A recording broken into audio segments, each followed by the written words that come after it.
Well, hello everyone and welcome back. My name is Daphne St. Clair and I am so excited to be joined by Annie and Veronica from their show MONKS.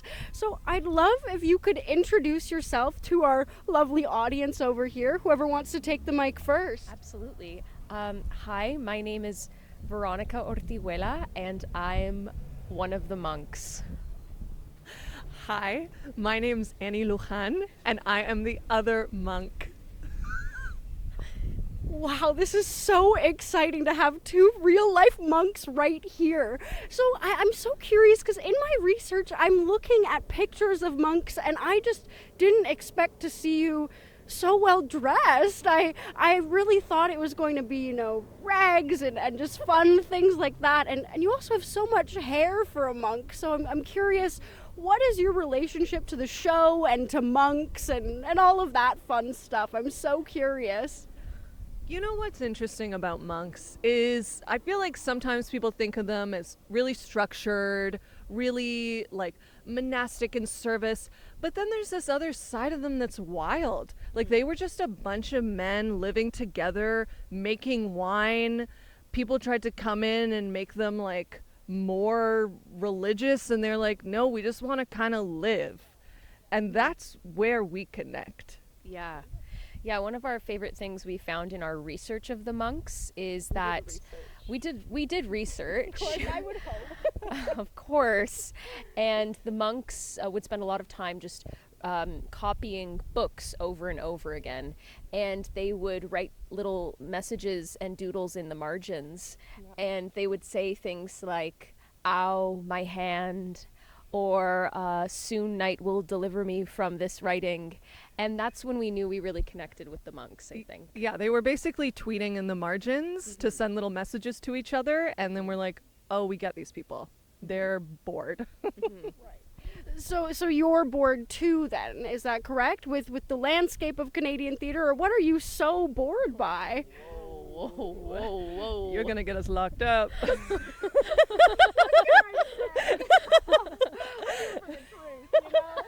You know what? Maybe we are. You know what?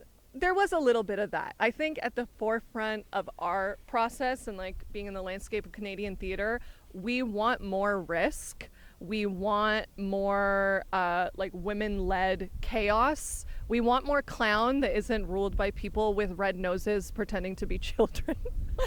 We want weird, and we are obsessed. Mm-hmm.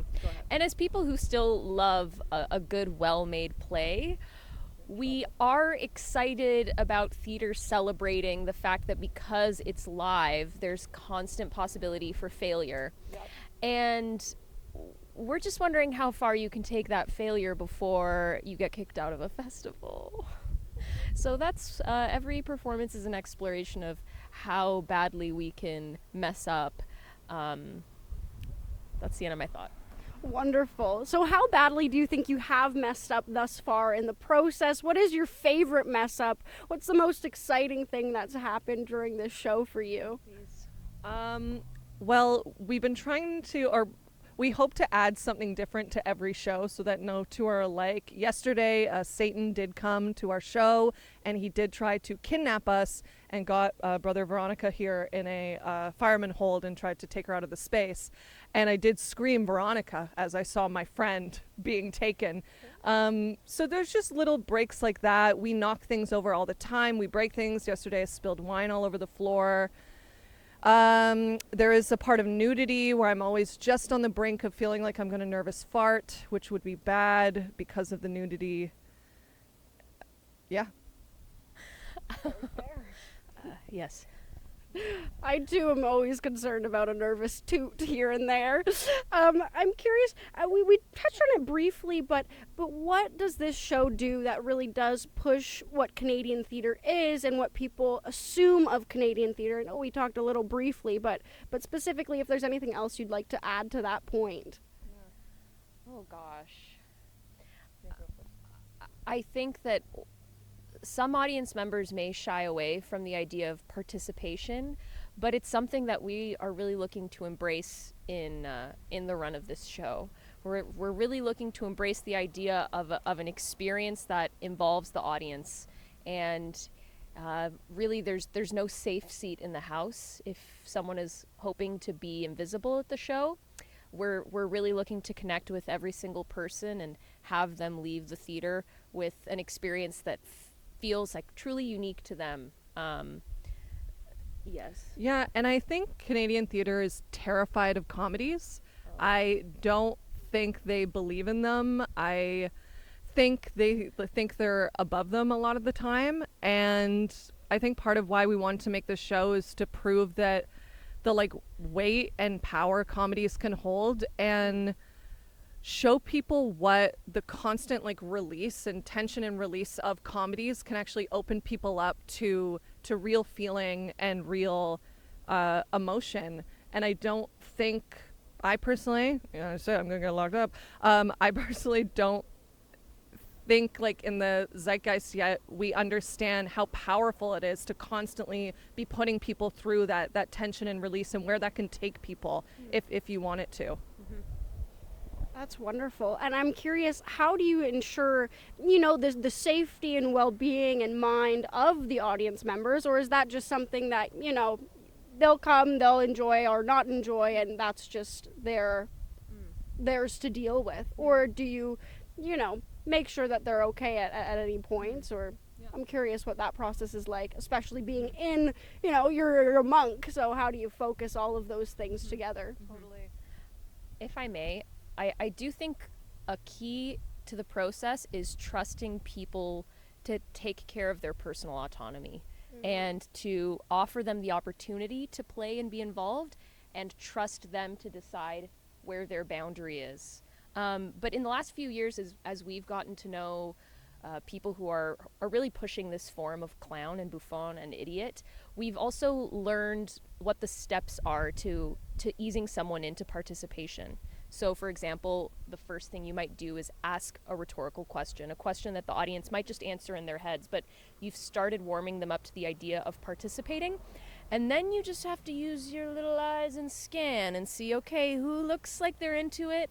Who looks nervous in a way that like is fun? And who looks nervous in a way that you think, okay, there's a boundary there that we're going to trust, because ultimately we want to play with people who really want to play. Yeah. So we are also seeking out the audience members who seem like they're right on that cusp of needing a little push into the fun, but aren't maybe going to just freeze up. We don't want to scare anyone. No.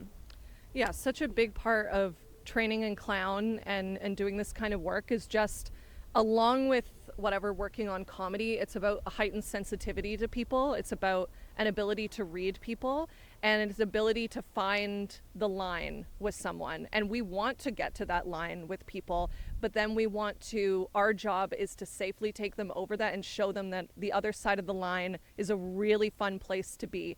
And if we come up against someone who doesn't want to go there, no problem. We'll make something of that. We'll always respond to, we've got there with you.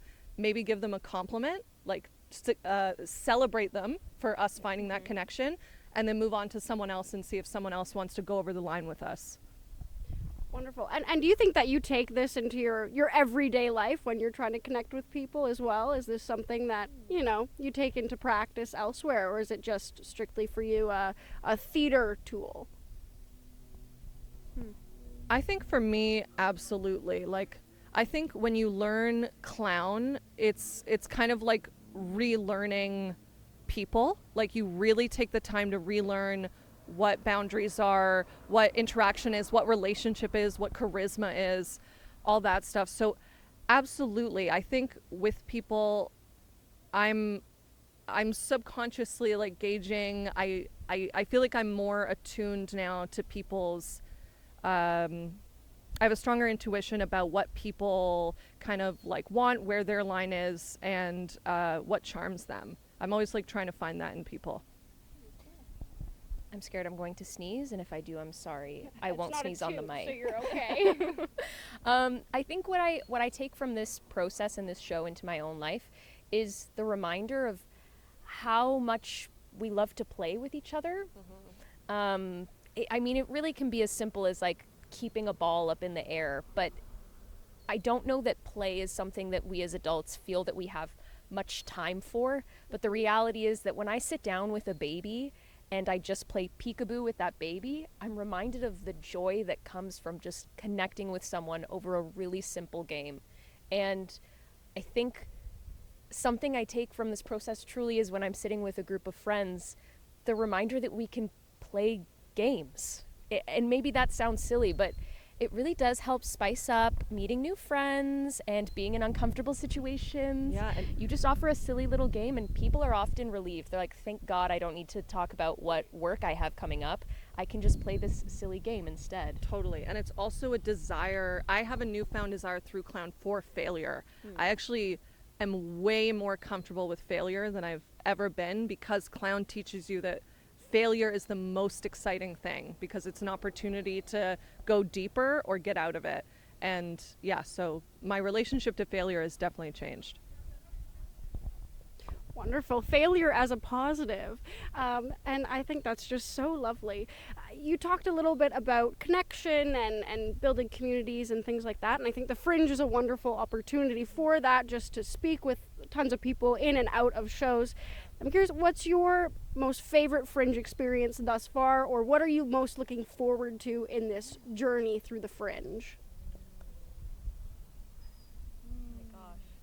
Look at the trees. Very beautiful.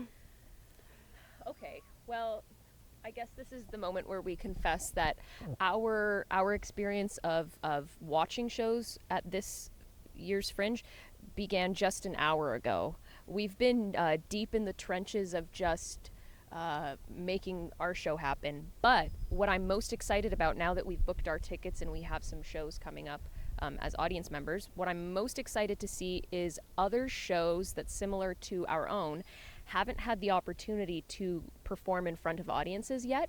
And in a format like Clown, there's so much that you discover in this step of the process, because it really can't exist in a room with just two people, or it's more challenging to exist in a room with two people. So what I'm most excited about is seeing other shows have the same opportunity we are having this week and in the following week to try some shit. Try some shit out. We'll I'm bleep sorry. that out. Try some Yeah, because for me, so much of Fringe is like, these are the shows that people are too afraid to program. These are the shows that are taking bigger risks, that are either rehearsing longer than people can afford or less. And we're getting to see something unfiltered without like being through the sieve of an institution. So I'm excited to like support people through that and like celebrate what it is to just, play make-believe completely out of your own volition, to like put that money down and do it for yourself. And I was saying this yesterday, I just think the Fringe tent is such a lovely idea. Like, I wish all year round there was a space for theater people to just gather after shows, because it feels like we lose that connection once we leave the space and we've all been quiet for so long. We have nowhere to like gather again, everyone together to meet up with people. So yeah, I just love the concept of like having a theater space in the summer to gather and talk about what you've seen. That's wonderful. And you mentioned the fear, and I'm curious your perspective on where do you think that fear comes from in this institution or in this world? Is it people based? Is it institution based? Where do you think it comes from? I think it comes from a very well-intended desire to keep theater alive in a time when funding is disappearing before our eyes. And there's a desire to produce theater that is polished and rigorous because it wants to prove itself as a really excellent form that deserves to be funded. And so what that results in is often shows that are very polished and are the same night after night, so that every audience member gets the same excellent experience. But what that means is we eliminate space for shows that might fail, like truly might fail. And I understand why, but it's difficult to see theater put itself in such a box out of a desire to survive, which Yeah. I think we totally understand. No, you said it so well. Thank you. in my research of Canadian theatre, I did see that Margaret Atwood did talk a lot about survival, so I think you've hit the nail on the head with that one, right? Wonderful. Well, thank you so much for joining me today. I learned so much from the two of you, so I am absolutely pleased. I feel like I understand what a monk is now, so thank you for that. Is there anything you would like to add before we sign off today?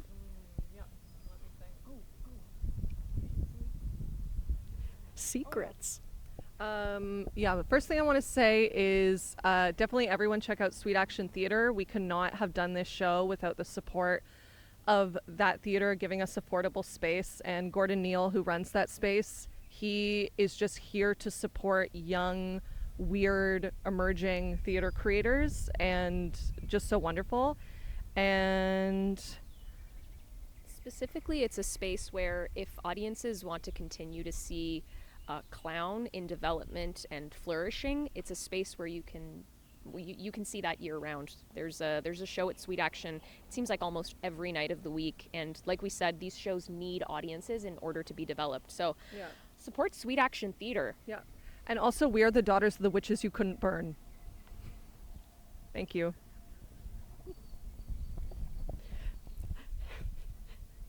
Lovely quote. Thank you once again for joining me. Thank you so much. Thank you for having us. Oh, my absolute pleasure. And break legs tomorrow. I am so excited to see this show and what else Sweet Action Theatre and the two of you have to offer. So thank you. Happy Fringe. This is Daphne St. Clair signing off.